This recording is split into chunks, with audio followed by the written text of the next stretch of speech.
नमस्कार, आपके साथ मैं हूं सबीना तामंग देशमुख। नंबर 1 चैनल के नंबर 1 शो कच्चा चिट्ठा में आप सभी का बहुत बहुत स्वागत है। कच्चा चिट्ठा में बात उस परमाणु नेकलेस की जिससे अमेरिका बहुत डरा हुआ है, सहमा हुआ है। इस परमाणु नेकलेस में अमेरिका के लिए बहुत बड़ा मैसेज है। आपको उस परमाणु सेंटर की रिपोर्ट भी दिखाएंगे जहां धमाका होते होते रह गया और इससे पूरा यूरोप बाल बाल बचा। लेकिन सबसे पहले देखिए वो परमाणु लॉकेट जिसमें 3 देशों पर न्यूक्लियर अटैक का कोड छिपा हुआ है।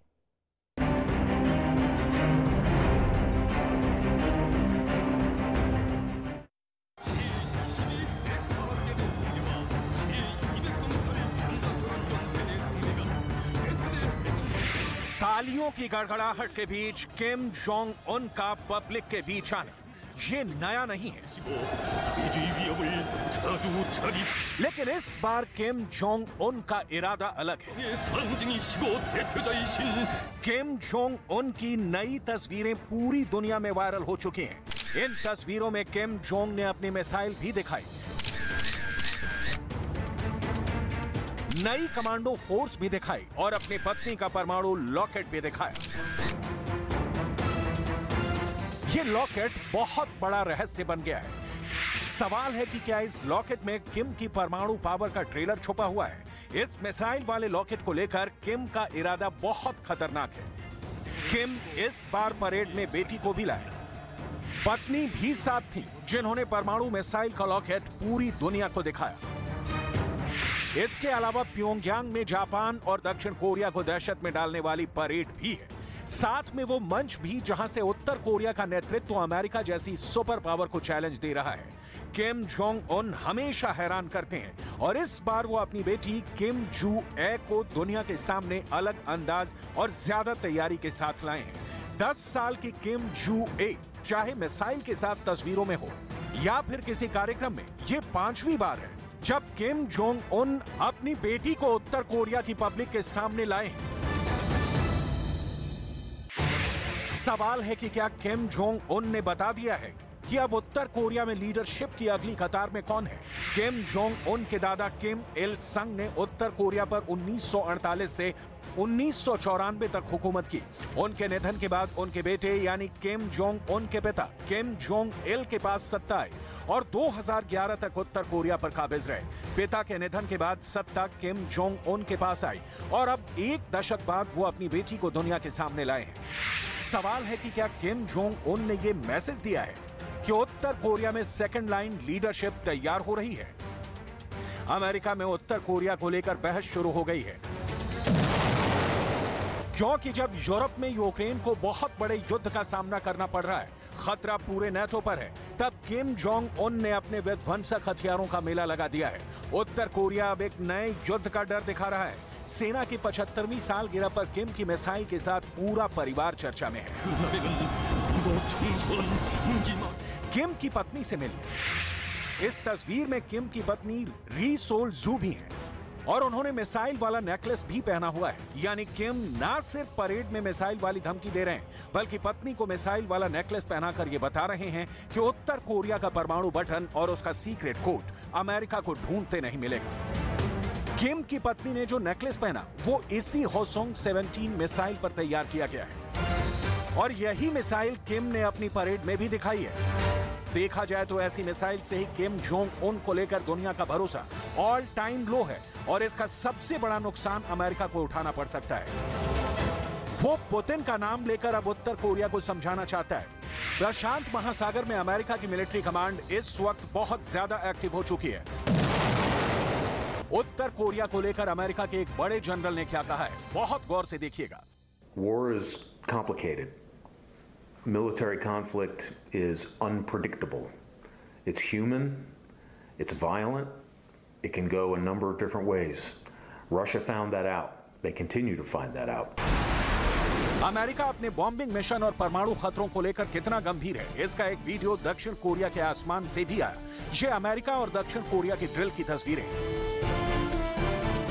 इस वीडियो में बीच में हैं 2 B-1B न्यूक्लियर बॉम्बर जो सुपरसोनिक रफ्तार से उड़ते हैं और उसके दाएं बाएं F-22 और F-35 की भी जोड़ी उड़ रही है। ये दोनों जहाज अमेरिका के स्टेल्थ फाइटर हैं।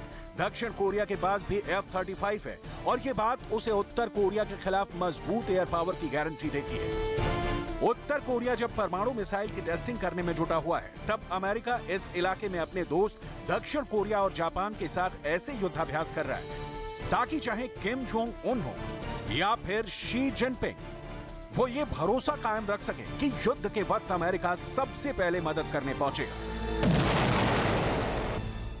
I'm personally very buoyed by what I see by our allies and partners in this region and the way we've come together in response to aggression by the PRC and by North Korea to say we will not let that stand. Uttar Korea की सेना के 75 साल पूरा होने पर Kim Jong Un का ऐसा शक्ति प्रदर्शन पहले भी होता रहा है, लेकिन इस बार अपनी बेटी को शामिल करना ये किम जोंग की तरफ से अपनी बेटी को वर्ल्ड स्टेज पर लॉन्च करने जैसा कहा जाएगा। ये अपना उत्तराधिकारी तय करने वाला मैसेज है। 2022 में नवंबर के महीने में किम जोंग उन ने अपनी बेटी के साथ तस्वीरें पोस्ट की थी और फिर उन्हें पूरी दुनिया में वायरल करा दिया। इन तस्वीरों में किम जोंग उन की बेटी एक ICBM के साथ नजर आई थी, यानी उत्तर कोरिया की ऐसी मिसाइल जो अमेरिका तक हमला कर सकती है। पार्टी की सेंट्रल मिलिट्री कमीशन की बैठक के दौरान किम जोंग उन का रुतबा देखिए, अकेले आगे आगे और पीछे झुंड में आ रहे उत्तर कोरिया के बड़े बड़े लेकिन मामूली हैसियत वाले military general. Kim Jong Un के इस मीटिंग में संवाद एक तरफा हुआ। किम जोंग उन ने जब बोलना शुरू किया तो सबके कान खड़े हो गए और फिर वन वे ट्रैफिक वाला संदेश दुनिया को पहुंचा दिया गया। किम जोंग उन ने बड़ी बड़ी बात की है, उसके बिग पॉइंटर देख लीजिए। किम जोंग ने कहा है कि उत्तर कोरिया मिलिट्री पावर को और बढ़ाएगा। उत्तर कोरिया अब लगातार युद्धाभ्यास करेगा। किम जोंग ने कहा है कि उत्तर कोरिया के फौज को अब युद्ध के लिए हमेशा तैयार रहना होगा। किम जोंग की इस मीटिंग के बारे में अमेरिका को पता चल गया है, जापान तक भी मैसेज पहुंच गया है और दक्षिण कोरिया भी एक्टिव हो गया है।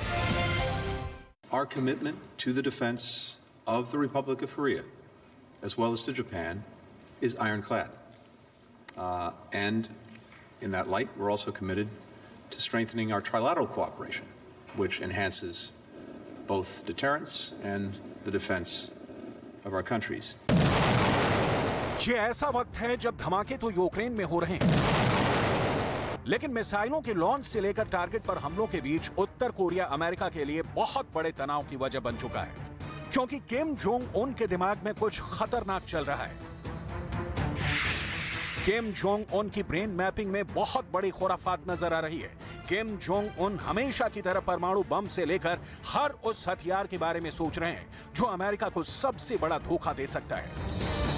किम जोंग के इरादों को समझने के लिए आपको उत्तर कोरिया के परमाणु प्रोग्राम के बारे में बहुत ही हैरान करने वाली बात बताते हैं, जिसकी कामयाबी के दावे ने वॉशिंगटन डीसी से लेकर टोक्यो और सियोल को हिलाकर रख दिया है।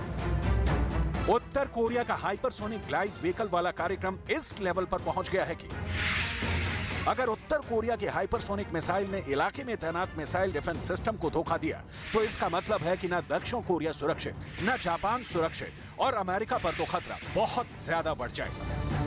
अब उत्तर कोरिया के टारगेट पर अमेरिका के वो मिलिट्री अड्डे भी होंगे जिनको बचाने के लिए उसने दक्षिण कोरिया और जापान में अपना सबसे बड़ा मिसाइल डिफेंस सिस्टम तैनात किया हुआ है। किम जोंग उन को अमेरिका अपने लिए बहुत बड़ा खतरा मानता है। यही वजह है कि अब किम जोंग उन के दिमाग में क्या चल रहा है, ये सब जानना चाहते हैं। किम जोंग उन की ब्रेन मैपिंग में इंटरनेशनल एक्सपर्ट हमेशा 3 चीज देखते हैं। पहला है परमाणु बम, दूसरा है उसको दागे जाने के लिए मिसाइल और तीसरा है टारगेट जिसमें अमेरिका सबसे ऊपर नजर आता है। उत्तर कोरिया के नए हथियार जिसमें हाइपरसोनिक वेपन भी शामिल हैं, उसने अमेरिका से ज्यादा दक्षिण कोरिया और जापान को मुश्किल में डाल दिया है। अब तक वो उत्तर कोरिया के मिसाइलों के टारगेट पर रहे हैं। हालात अब ऐसे हैं कि अमेरिका में थर्ड मिसाइल डिफेंस सिस्टम जैसे हथियारों को भी उत्तर कोरिया धोखा देने की ताकत रखता है। किम जोंग उन पर बहुत दबाव रहा है कि वो किसी भी तरह अमेरिका के चक्रव्यूह को तोड़े और अब उसके हथियार सीधे सीधे अमेरिका को चैलेंज कर रहे हैं।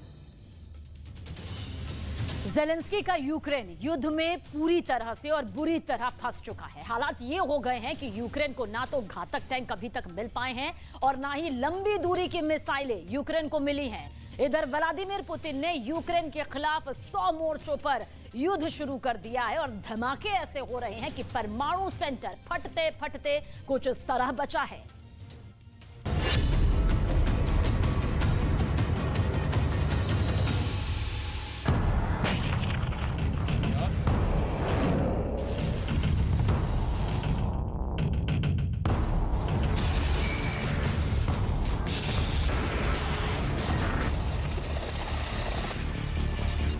क्या पुतिन के रूस ने यूक्रेन पर नए सिरे से बड़ा हमला शुरू कर दिया है? पिछले 48 घंटे में आखिर ऐसा क्या हुआ है कि रूस ने पूर्वी यूक्रेन में एक साथ 100 मोर्चे पर भयानक हमले शुरू कर दिए हैं? रूस की सबसे घातक मिसाइल ब्रिगेड ने महज 1 घंटे के अंदर यूक्रेन के ज़ैपोरिज़िया पर 17 बार मिसाइल हमला क्यों किया है? क्या ब्रिटेन रूस पर सीधा हमला करने के लिए यूक्रेन को स्टॉर्म शैडो और हार्पून जैसी घातक मिसाइल देने जा रहा है? रूस यूक्रेन युद्ध अब उस दौर में पहुंच चुका है जहां पर या तो पुतिन हर हाल में जंग जीतेंगे या फिर दुनिया परमाणु युद्ध देखेगी। यूक्रेन में जंग से हालात बद से बदतर हो चुके हैं। यूक्रेन के साथ साथ अमेरिका, ब्रिटेन, जर्मनी, फ्रांस और नाटो में शामिल 30 देश भी रूस के खूनी हमलों को रोक नहीं पा रहे हैं। अब तो यूक्रेन ये भी कहने लगा है कि रूस ने नए सिरे से भयानक हमले शुरू कर दिए हैं। वॉर जोन से आई इस सबसे ताजा रिपोर्ट के मुताबिक यूक्रेन के ज़ैपोरिज़िया में रूस के तूफानी मिसाइल हमलों ने पूरे इलाके को तबाह कर दिया है। यूक्रेन की मीडिया रिपोर्ट के मुताबिक रूस ने ज़ैपोरिज़िया पर तूफानी मिसाइल हमले किए हैं। खार्किव के मेयर इहोर तेरेखोव का दावा है कि रूसी सेना ने सुबह करीब 4 बजे मिसाइल से जबरदस्त हमले शुरू किए। यूक्रेन का दावा है कि रूस की मिसाइल ब्रिगेड ने 1 घंटे के अंदर 17 बार ज़ैपोरिज़िया शहर पर मिसाइल हमले किए हैं। दावा तो यहां तक किया जा रहा है कि रूस के मिसाइल हमले का टारगेट ज़ैपोरिज़िया परमाणु ऊर्जा संयंत्र यानी ZNPP था, जिस पर रूस के मिसाइल हमले हुए हैं। डेनिप्रो नदी के किनारे बने ज़ैपोरिज़िया परमाणु ऊर्जा संयंत्र को यूरोप का सबसे बड़ा परमाणु ऊर्जा संयंत्र माना जाता है, जिस पर रूस का मिसाइल हमला हुआ है। रूस और यूक्रेन के बीच छिड़ी जंग को करीब करीब 1 साल होने जा रहा है। ना ही यूक्रेन झुकने को तैयार है और ना ही उसके ऊपर रूसी मिसाइलों के हमले रुक रहे हैं। जबकि ब्रिटेन में अपने जंगी दौरे के दौरान ज़ेलेंस्की दावा कर रहे थे कि रूस जंग जरूर हारेगा, लेकिन सवाल उठता है कि कैसे? We know Russia will lose. And we really know the victory will change the world. And this will be a change that the world has long needed. Zelensky London से लेकर पेरिस तक अपने बयानों से तालियां बजवा रहे हैं। इधर रूस मिसाइलों के हमले से यूक्रेन को तबाह करने में जुटा है।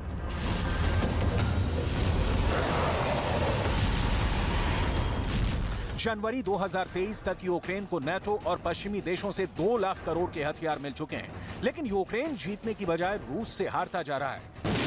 वॉर जोन से आ रही रिपोर्ट के मुताबिक रूस ने नए सिरे से घातक हमले शुरू कर दिए हैं। रूस की टैंक, तोप, मिसाइल, लड़ाकू विमानों की तैयारी देखकर नाटो तक के होश उड़ चुके हैं। रूस की पैदल सेना के साथ साथ टैंक, तोप, रॉकेट और फाइटर जेट, अटैक हेलीकॉप्टर और मिसाइल ब्रिगेड खूंखार हमले साफ दिखा रहे हैं कि कागज पर यूक्रेन जीत रहा है और रूस जमीन पर जीत रहा है। С точки зрения достижения конечного результата и победы, которая неизбежна, есть несколько вещей, которые никуда не делись и которые лежат в основе наших побед. Это единство и сплоченность русского и вообще многонационального российского народа.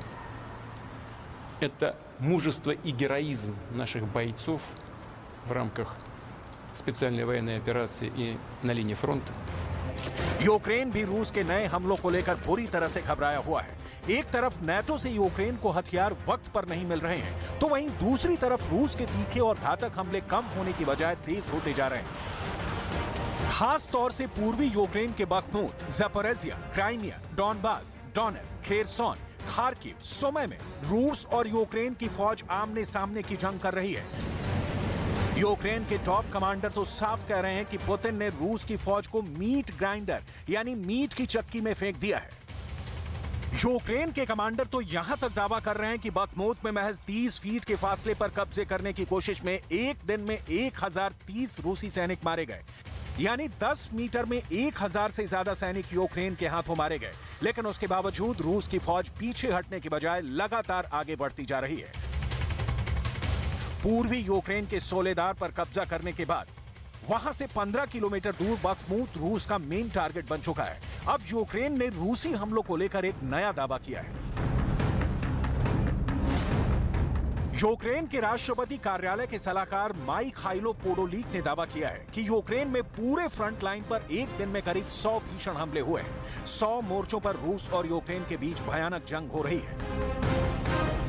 यूक्रेन के खुफिया एजेंटों की एक रिपोर्ट के मुताबिक राष्ट्रपति व्लादिमीर पुतिन ने अपनी फौज को निर्देश दिए हैं कि बसंत से पहले डॉनबास इलाके पर रूस का कब्जा हो जाना चाहिए। फिलहाल डॉनबास में रूसी सैनिकों और यूक्रेनी सेना के बीच जबरदस्त लड़ाई चल रही है। На запорожском направлении успешными наступательными действиями подразделений Восточного военного округа освобожден населенный пункт Лобковое Запорожской области. В районе населенного пункта Каменская Запорожской области уничтожен ангар с вооружением и военной техникой Вооруженных сил Украины. Также в районе населенного пункта Малая Токмачка Запорожской области уничтожена радиолокационная станция контрбатарейной борьбы производства США. 352 दिन की जंग के बाद अब यूक्रेन के राष्ट्रपति ज़ेलेंस्की का कहना है कि आने वाले दिनों में जंग और भी ज्यादा खूनी हो जाएगी। पिछले 24 घंटे में रूस ने यूक्रेन पर टैंक, तोप, रॉकेट और मिसाइलों से जबरदस्त हमले किए हैं। हम आपको कुछ आंकड़े दिखाना चाहते हैं जिससे आपको समझ में आ जाएगा कि इस वक्त रूस ने यूक्रेन पर किस तरह से हमले किए हैं। साथ ही हम आपको यह भी बताएंगे कि रूस ने नए हमलों के लिए कितने और कौन से घातक हथियार अलग से रिजर्व कर रखे थे, जिन्हें अब रूस यूक्रेन के खिलाफ इस्तेमाल कर रहा है। यूक्रेन के एक सैन्य अधिकारी का दावा है कि पुतिन की सेना ने नए हमलों के लिए अब 1800 टैंकों का इस्तेमाल करने जा रही है, जबकि रूस ने हमलों के दूसरे चरण के लिए 3950 बख्तरबंद वाहन अलग से रखे हुए थे, जिनसे अब यूक्रेन पर हमले हो रहे हैं। इसके अलावा रूस ने रिजर्व में रखी गई 2700 आर्टिलरी सिस्टम से यूक्रेन पर हमला करना शुरू कर दिया है, जबकि 810 सोवियत युग के मल्टीपल रॉकेट लॉन्च सिस्टम से पूर्वी यूक्रेन में खास तौर से हमले हो रहे हैं। इसके अलावा रूस के 400 फाइटर जेट जो रिजर्व में थे, उससे यूक्रेन पर हमले शुरू हो गए हैं। वहीं रिजर्व में रखे रूस के 300 हेलीकॉप्टर यूक्रेन पर कयामत बनकर टूट पड़े हैं।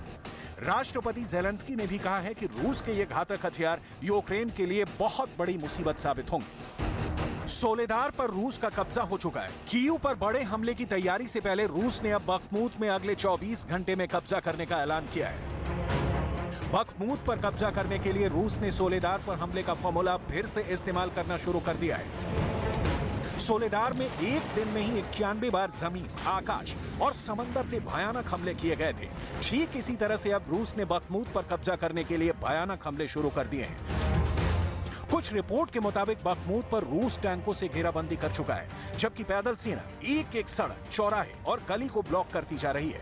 खबरों के मुताबिक रूस ने यूक्रेनी सैनिकों को बख्मूत के बाहरी इलाकों में घेरना शुरू कर दिया है। I implore you now to follow the logic of what you are all doing and give the Ukrainians the tools to finish the job. Give them the deep fire artillery systems, give them the tanks, give them the planes, because they have a plan.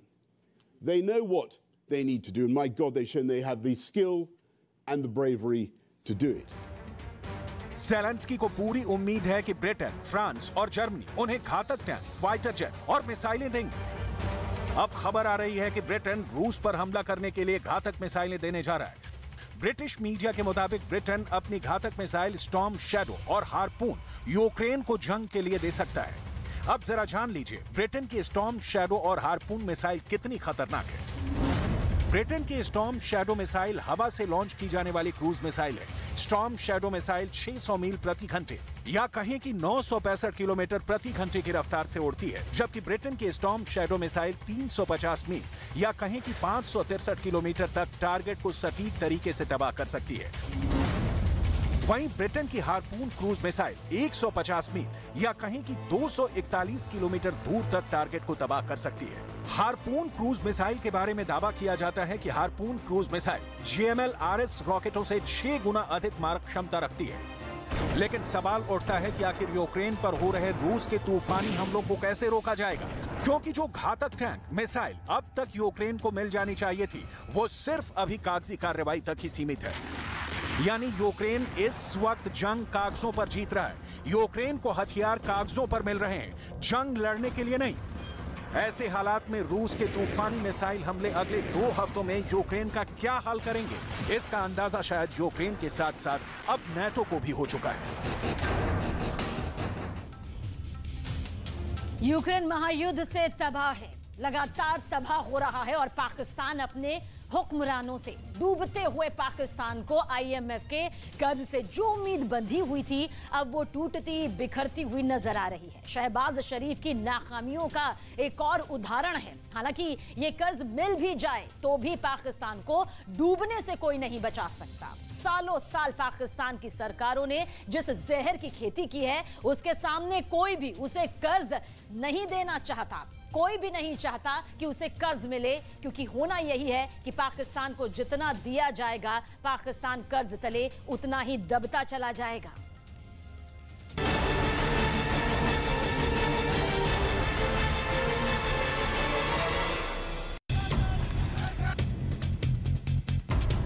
Pakistani मर रहे हैं, भूख से मर रहे हैं, जिसमें कोई सियासतदान बात नहीं कर रहा, कोई सियासी पार्टी बात नहीं करी, सब अपनी सीटों पर लड़ रहे हैं। बहुत बड़ा ऐलान है ताकतवर पाकिस्तान के तहत 10 लाख घरों को तो मुफ्त राशन जाएगा। एप्लीकेशन आ रही है।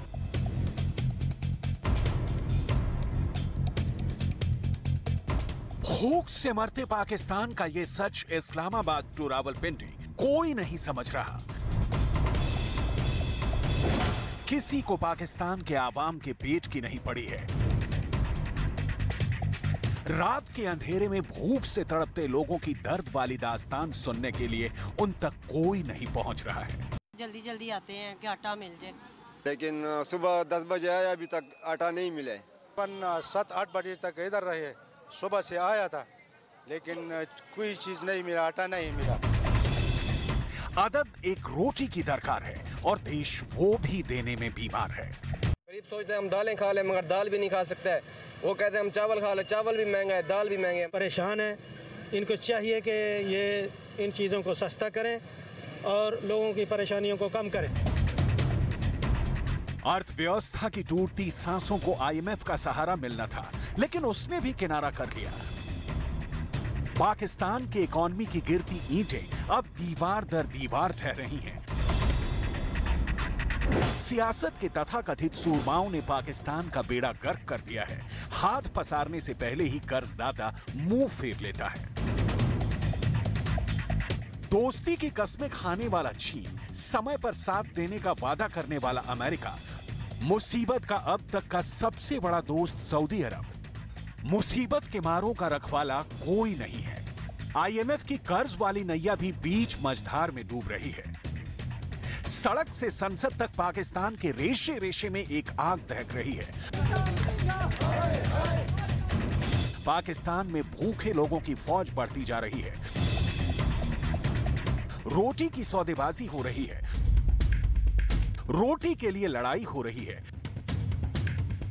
रोटी के लिए चोरी हो रही है, रोटी के लिए डाके पड़ रहे हैं, रोटी के लिए कत्ल हो रहे हैं, रोटी के लिए जिंदगी बेसुध तड़प रही है।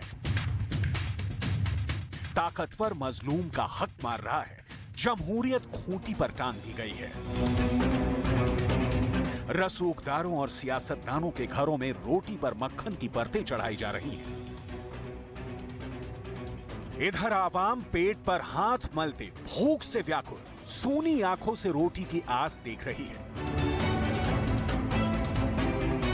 इस आस में कितनी जाने ताबूतों में कैद कयामत के इंतजार में सुपुर्दे खाक हो चुकी हैं, और यही आलम रहा तो पता नहीं कितनी जाने इस रोटी के निवाले के लिए जान से जाएंगी। ना कोई रहबर है, ना कोई तीमारदार। बीमार मुल्क में जहालत और गरीबी का कौन करे इलाज। आईएमएफ डील के तहत 170 अरब रुपए के टैक्सेस लगाना होंगे। पेट्रोलियम लेवी का वादा पूरा करने के लिए 10 रुपए लीटर इजाफा करना होगा। वजीर खजाना की प्रेस कॉन्फ्रेंस, मिनी बजट लाने का इंदिया दिया, कहा कोशिश होगी गरीबों पर बराह रास्त बोझ न पड़े। बीमार मुल्क में जहालत और गरीबी का कौन करे इलाज।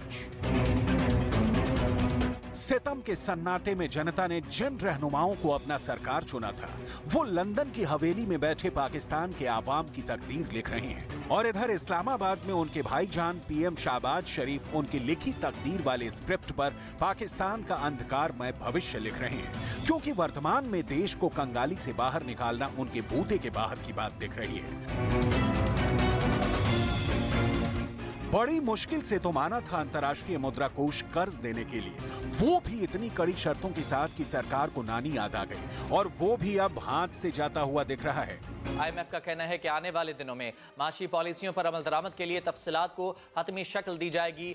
मैक्रो इकोनॉमिक इस्तेहकाम दोबारा हासिल करने के लिए दीगर शराकतदारों से माली मदद भी अहम करार दे दी। IMF की जो टीम पाकिस्तान से कर्ज लेने की दावेदारी का परीक्षण करने पहुंची थी, वो वापस लौट चुकी है। कर्ज देना तो दूर की बात, IMF ने इसका कोई संकेत तक नहीं दिया।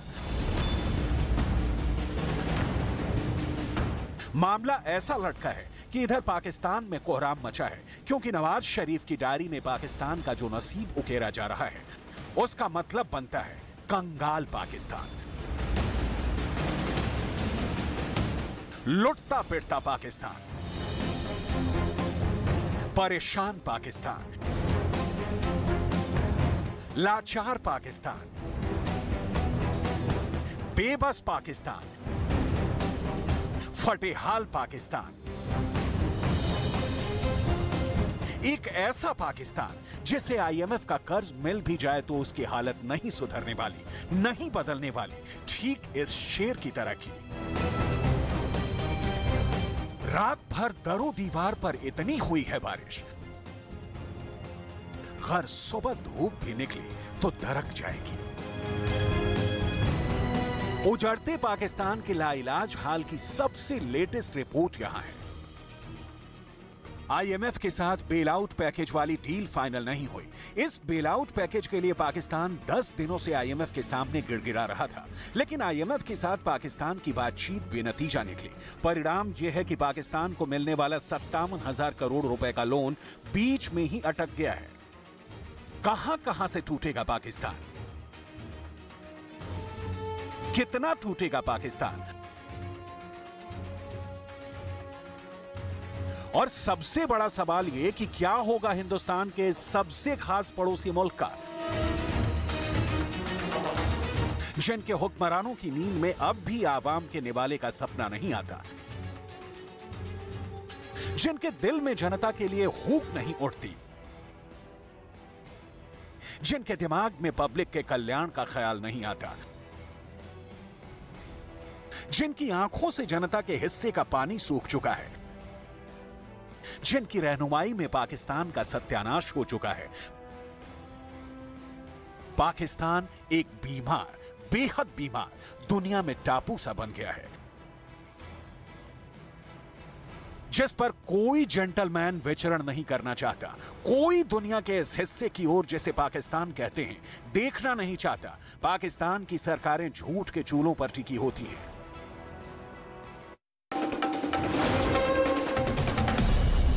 News 18 India की web series FIR number 208 streaming now.